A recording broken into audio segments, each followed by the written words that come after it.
is Kick-Ass from 2010. Again, just really upbeat, doesn't really take itself too seriously. It's fun. It's just such a good time, and the action sequences are directed, edited so well with really fun music. And it's just such an absurd movie, but it works so well, so well. And my favorite TV show is Dexter, the serial killer one, not the Dexter's Laboratory. I think we'd all agree that Dexter from that show deserves life imprisonment, but when you're watching that show, you just really don't want him to get caught. And I just find that dynamic that movies and TV can create in your brain so fascinating, where like, under any circumstance, you would not be rooting for this person. But because of the way, if a script is good, it can get you to root for someone who you think is a bad person. Yeah, I think it speaks to the power of a good script. So, by the way, if there's any repeated questions, I'll still read your question. But if I've already answered it, I'm just gonna skip over it if that's okay. If the question is like a repeat of something else that came in earlier. But yeah, I really appreciate all you guys for sending in questions. Question console Gaminger asked, was there a reason for your hiatus, and what was it if there was one? I started this channel when I was in college. I think after my freshman year or my sophomore year, and I made a couple videos. I don't know. There was not really a specific reason. I think I just didn't. The bug didn't grab me, right? Where like I wanted to continue making videos, and so I made a couple here and there, sporadically. But I didn't. Again, that bug to make videos consistently hadn't bitten me yet. And I don't know. At that point in your life, you know, you have college, and then after that, you're starting your career. Yeah, I'm just at a point in my life where I feel more settled in my life and my routine. My life is more organized and structured in the way that I like it. And so it was more feasible at this point in my life to fit in this content creation stuff that I wanted to do for ASMR. I think back at that point, it just wasn't feasible. But yeah, there's no reason other than that. I think the main reason is just that I got bitten by the bug now. At MRETV-R5E asks, will you collect the Women's World Cup album and the 2030 album for the World Cup? For the Women's World Cup album, I haven't actually ever done a Women's World Cup album. I don't think I've ever even seen one for a Panini. I'm sure they do it.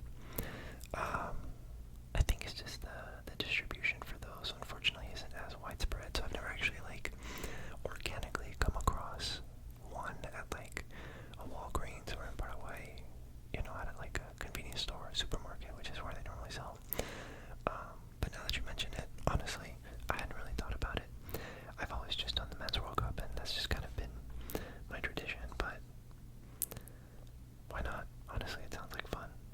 I think next year when it comes around, I'll see if I can find it, and hopefully, you know, somewhere selling the packs. So yeah. And for 2030, yeah, that one. At this point, I've been completing them since 2006. I can't not continue. I have to complete them. I can't lose the streak. I'm really bummed that it's the last Panini album. I'm very skeptical of what Topps is gonna do. I know they've been doing the Euros, I think, and I haven't seen what those look like. But I'm very skeptical. I don't know. I don't fully trust Topps. But at the same time, Panini's also been messing up a lot. They always have printing issues. The stickers are always like so inconsistent. So Panini's really not perfect. And I think the fact that they're also a monopoly has led them to. It's just the stickers. Sometimes you're like, where did you guys print these? Sometimes the borders cut off. Ever since I was a kid, Panini's always had printing issues. I don't know. But I still trust them more than Topps. But we'll see. I'm skeptical, but yeah, I'm gonna do it.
first 5 years of watching it, I remember that you couldn't even like, nobody knew I watched it because how do you explain it? Now it's mainstream, but like back in the day, there was no way to explain this. It was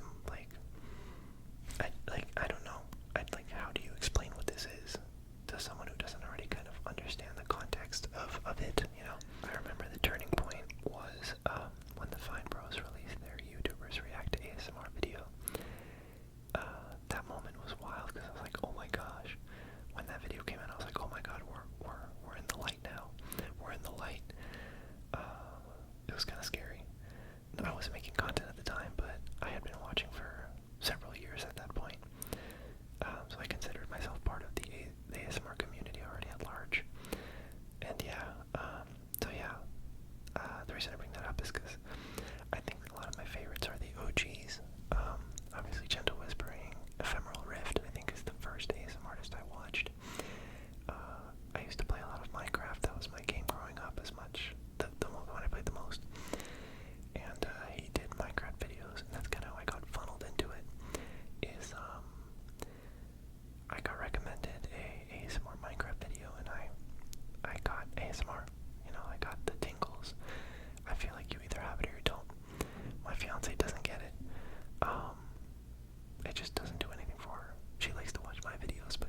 similar to San Bernardino, California, same name. And that's a really good lake town that we all go to relatively frequently. It's only 45 minutes away from the capital. I love that place. And in South America, my favorite country to visit, other than Paraguay, is Uruguay. Uruguay has the best beaches in South America, in my opinion. Granted, I haven't been to a lot of the ones in Brazil. Brazil has really elite beaches too. And then I also really love Buenos Aires. Buenos Aires is a fantastic, fantastic, fantastic city. One of the best tourist destinations near Paraguay is Posto Iguazu, the Iguazu Falls in Brazil as well. So I'd say those are my answers for South America.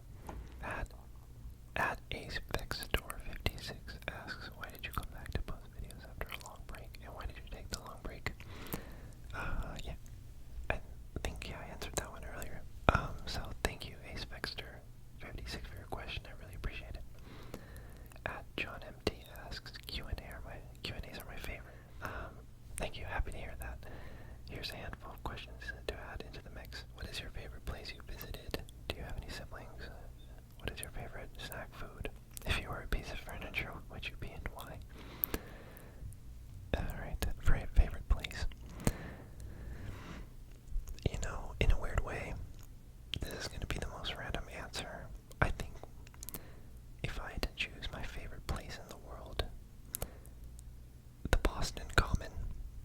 I know a lot of people are going to really not understand that, but I went through some pretty tough times in college, and I just spent a lot of time on the Boston Common contemplating and working out, and it was just kind of a zen area for me. Weird answer, but in terms of like travel, Ireland, my favorite countries to travel to.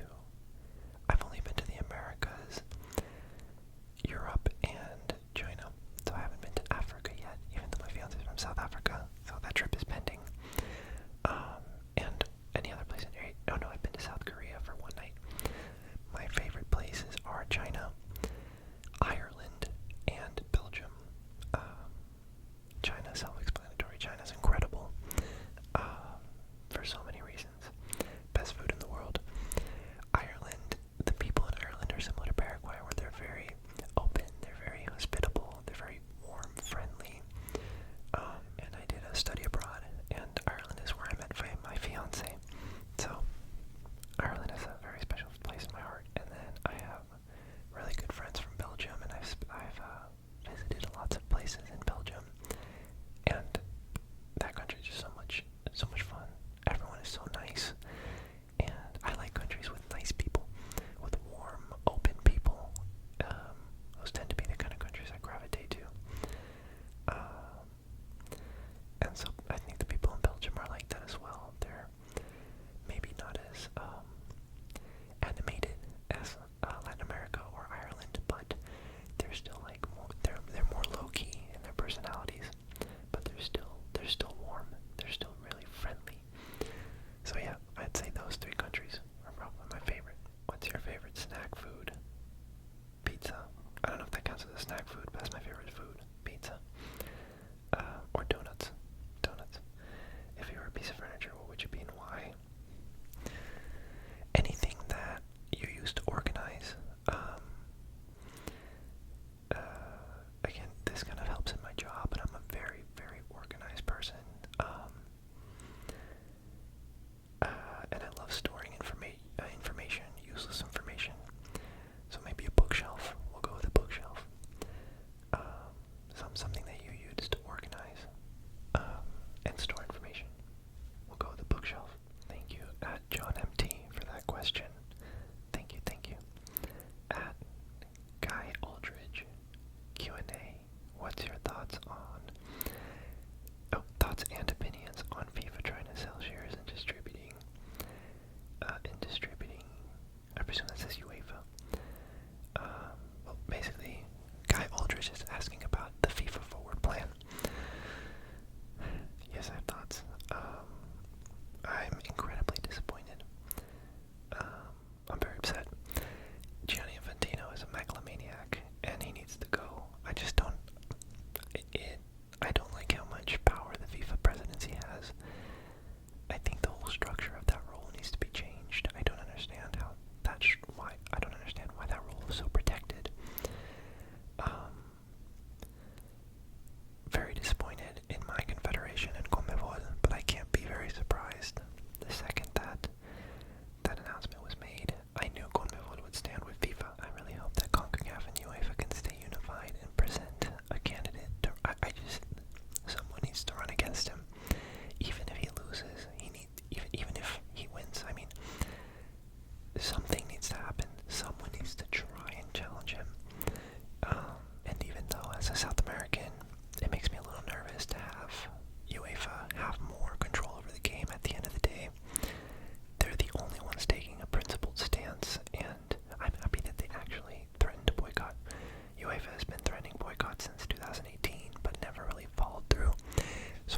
if anyone's grown up in a small town, they'll know that that can get a little overwhelming when everyone just knows your business and you feel like you have to be more careful how you portray yourself.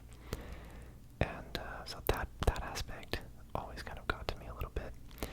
But at the same time, again, the warmth of the people there is not something you find as readily available in a big city like here, like in LA where I live. I think what USA is going for it, and the reason I'm here is because obviously opportunity. I think the US is limitless in terms of its opportunity ceiling.